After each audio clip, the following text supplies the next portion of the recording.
A trad wife influencer named Ariana is receiving thousands of hate messages on all her accounts. In the middle of a nervous breakdown, she sees a knife on the table and decides to grab it to self-delete. She collapses and her phone falls to the floor as it begins ringing with a call from Catherine. Ariana tries to reach it while crawling on a puddle of her own blood, but she dies before she can answer. This started a few weeks ago. In southern France, Catherine and her photographer girlfriend Diane are going on a vacation together. During the car ride, they see a castle near the road and Diane convinces Catherine to stop to explore. Diane takes lots of pictures and Catherine tries to stay supportive even though she thinks the building is dangerous. Eventually they make it to the hotel only to learn that their special reservation has been cancelled. The receptionist explains that the hotel made a marketing deal with an influencer so they had to give the special room to her. The couple gets a small room instead and Catherine is in a bad mood, but Diane assures her it's fine because what matters is spending time together. Later while Catherine is relaxing by the pool, Charlotte sits next to her to chat. It turns out she's the influencer who took the room but isn't even happy about it. She only came because of her contract. Charlotte chats with Diane too, and Catherine's anger only grows. To make up for taking the room, Charlotte invites the couple to dinner. Catherine doesn't want to go, but does it anyway because she doesn't want to leave Diane alone. Charlotte shares many stories and Catherine is annoyed by everything she says. When she hears that the couple wants to visit the vineyard, Charlotte shares that she has an exclusive vine tour tomorrow and invites them to come, but Catherine turns her down. That night in their room, Diane mentions that Charlotte was very nice. However, Catherine thinks Charlotte is another entitled influencer who would die without a phone.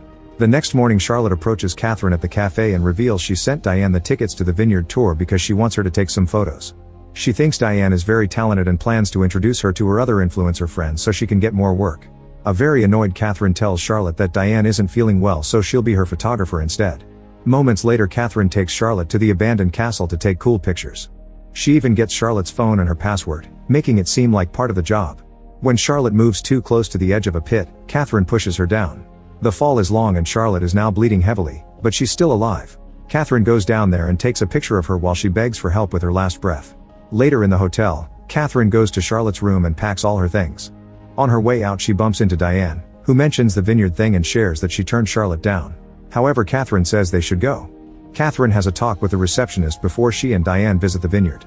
Diane notices that Charlotte hasn't shown up, so Catherine secretly uses Charlotte's phone and pretends to be her to answer Diane's text, telling her she had to go home. When they return to the hotel, the receptionist gives them the special room. During the rest of the day, Catherine keeps on using Charlotte's phone to upload pictures to her social media, making it seem like she's still alive. Diane worries about Catherine strangely spending so much time online, and those worries increase when Catherine leaves alone the next morning. Downtown, Catherine sees another influencer taking pictures and decides to start following her. When she's about to get close enough, the woman meets with her boyfriend and Catherine is forced to walk away. Then she goes to the shore to throw Charlotte's phone into the sea. Some days later, Catherine comes home and finds a mess. It turns out Diane has found all of Catherine's fake passports and Charlotte's account on the computer. She's matched the dates on the passports to some news articles and realized that Catherine is a murderer who targets influencers. Diane cries as she considers calling the police, so Catherine tells her she loves her.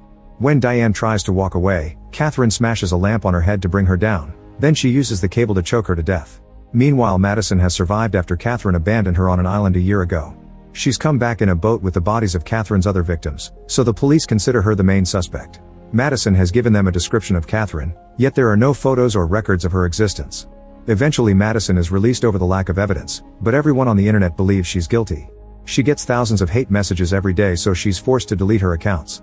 People even start showing up at her house so she has to move too. Madison tries to keep a low profile but agrees to appear on a podcast to tell her side of her story. She explains that Catherine used her phone and pretended to be Madison to keep updating her social media so nobody would know the truth. She controlled Madison's bank account too. Unfortunately, the podcast hosts are only nice at first, then they point out all the inconsistencies in the case to make her look bad. Later Madison looks at the comment on the podcast episode only to find more hate. Desperate to start over, Madison takes a job as a store clerk and keeps a normal routine. One evening, she reads about Charlotte's death and how her accounts had posts after her determined time of death. The next day, she starts getting hate calls on her new phone number. When she goes home, someone rings her bell saying they've brought her pizzas, but she hasn't ordered any. It seems the haters have found her new address too. Desperate for answers, Madison checks Charlotte's account to learn where she was last seen, then she flies to France. She visits all the places on Charlotte's social media to no avail. While taking a break at a cafe, Madison watches a video that Charlotte took at the hotel and sees Catherine in the background. She immediately drives to the hotel and tries asking the receptionist about Catherine, but he refuses to talk about the guests. After finding no clues in the building, Madison checks social media for pictures taken in the hotel. This allows her to find Diane's account, which has another photo of Catherine. Madison calls Diane's home and her parents tell her that Diane has moved to Bali, Indonesia with Catherine. Meanwhile in Bali, masculinist influencer Jacob has another successful stream teaching young men how to be jerks to women while pretending it's good morals. He's happy with the result, but his girlfriend Ariana thinks he isn't trying hard enough. People are getting bored, so he needs something controversial. That night, Jacob goes to a club with his friend Cameron, who is tired of Jacob's macho public attitude when in private Ariana controls him. He asks him to prove his masculinity by hitting on a woman and points at Madison. Jacob tries to chat with Madison but she immediately turns him down. Then she explains that she's looking for Catherine and shows him a picture, saying that this woman killed lots of people. Jacob realizes that Madison looks familiar and asks for her number, promising he'll contact her if he sees Catherine. Madison gives it to him and Jacob turns to Cameron with excitement, pretending his flirting was successful. The next day Jacob and Madison are having lunch at a restaurant when Jacob sees Catherine. He immediately follows her and starts recording her while asking her if she's a murderer. Catherine is frozen in shock while Jacob keeps showering her with questions and mentioning that another woman is looking for her. Since she doesn't say anything interesting for a video, Jacob leaves. Afterward Catherine goes home and discusses what happened with an AI that she programmed to sound like Diane. She realizes that Madison is in Bali and searches her name online, but there are no results. Then she finds Jacob's social media and notices he was at a club last night. Among the many people who watched his video, there's a mysterious account with no pictures or followers.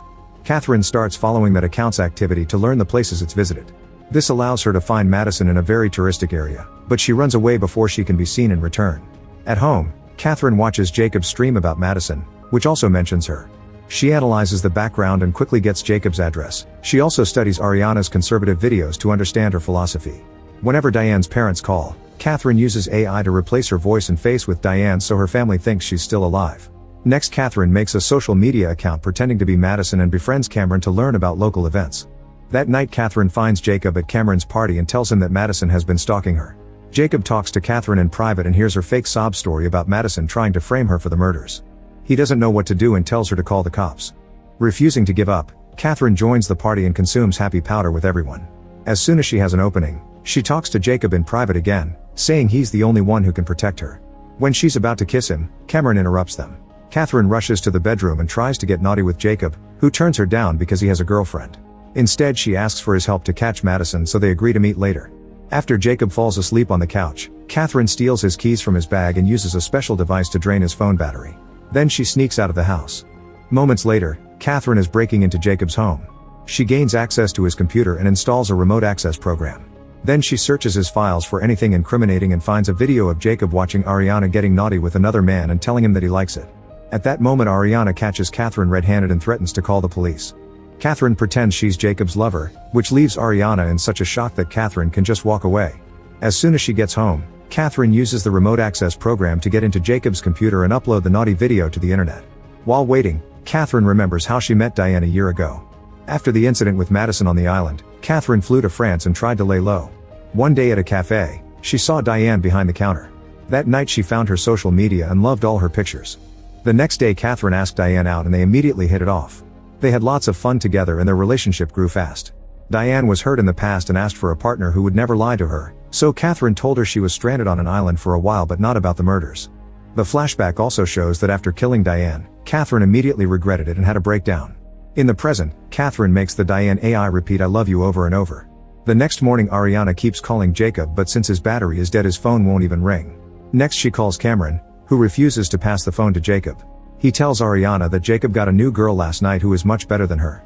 After the call ends, Ariana starts getting thousands of hate comments and she discovers that her naughty video has gone viral. Meanwhile Catherine sneaks back into Cameron's house and pretends she spent the whole night there.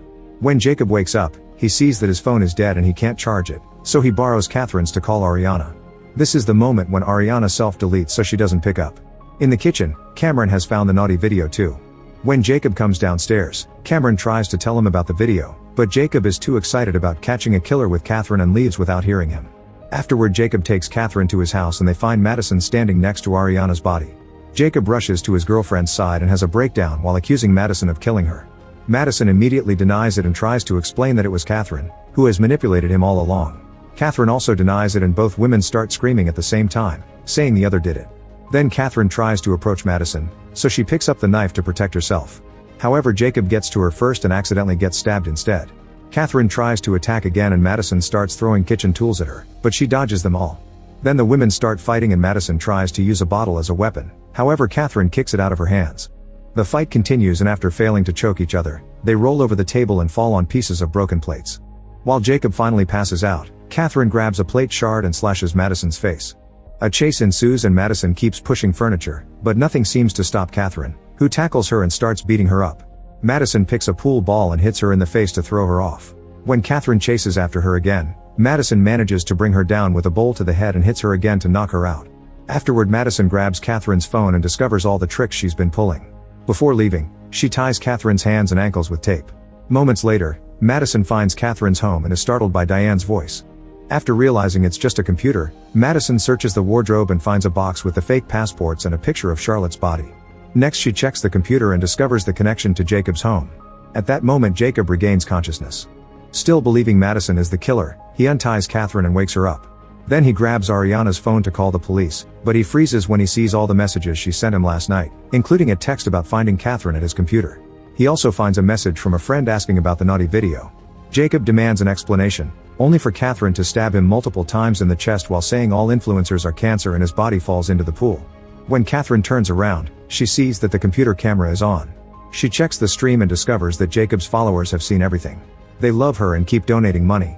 Meanwhile, Madison grabs all the evidence and leaves with a smile, ready to bring Catherine down at last. At that moment Cameron brings some girls to Jacob's house. Catherine immediately jumps on him with a knife and furiously stabs him over and over. The girls scream and run away, so Catherine chases after them too. Make sure to subscribe and turn on notifications so you can watch more videos like this. Thanks for watching.